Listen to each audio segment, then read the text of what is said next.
Kıştın öyle ısımısa. Yazdım aram beğenmeyi parpılcıklı kaçma. Hazır ısıgan da. Alır deşetse. Sık geyayın ha. Çıkar ya parpıl ne?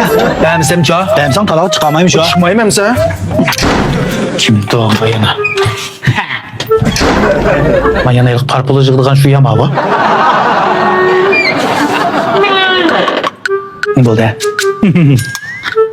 Parpılı.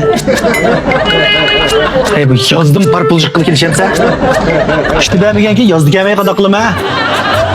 Sakmon emse bu kıştın ısımığa ögün parpılcıkımızda kilişemse. Hazır ısıgan da. Alır deşetse. Sık geyayın ha. Çıkar ya parpıl ne? Bosu yazdığımı sokak olsa ha. Kuyaşma amma atıdı parpılını ısıtış pulunu. Yakan sonra yakacak Ay, koruk yapmay parpılın çıkar adaş. Beğenmesem ça. Beğensem talağı çıkamaymış ha. Çıkmayayım emse. Hey man ne? Hey. Cep kılı olsam şu kepil olsa ya. Talağa çıkmayayım dedim ya. Ne uçu olsam yan bir yapayak ne? Oy bana. Ma ne? Men kontrollüküm ne? Ma ne? Hey, molduk takın. Çıkınca mı yapma? Men kontrollüküm yok düştüm buran.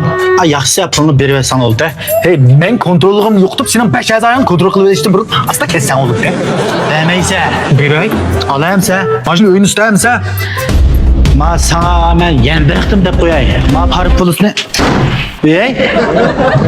Bir kız geçel kapça eşkinci ona. Men silige en bakırıktım agadan düşmeyip koyay. Ma pulunu endi bir öpmeme. Bu kıştın öyle ısımısa. Yazdım aram beğenmeyi parpılcıklı kaçma. Bana onu bunu depemey. Bir gen pulu belsem o birisi. Ben mi sen birisi. Bir gen ben teyarlıkla geldim. Ben yüz doğanğa amalım bağ benim. Kada kılsa, kada kılsa. Bir kızdan sorayım ben. Beremse, beremse. Beğenmeyime. Mağol, yavrup kemi cümamse. Her jülümde kılgan mülkeyim ama. Adaş bak bunda ısık bu ya lan. O kıştın parpılı beğenmeyeceğim. Yazda hiç tuttum ağlı parmağı.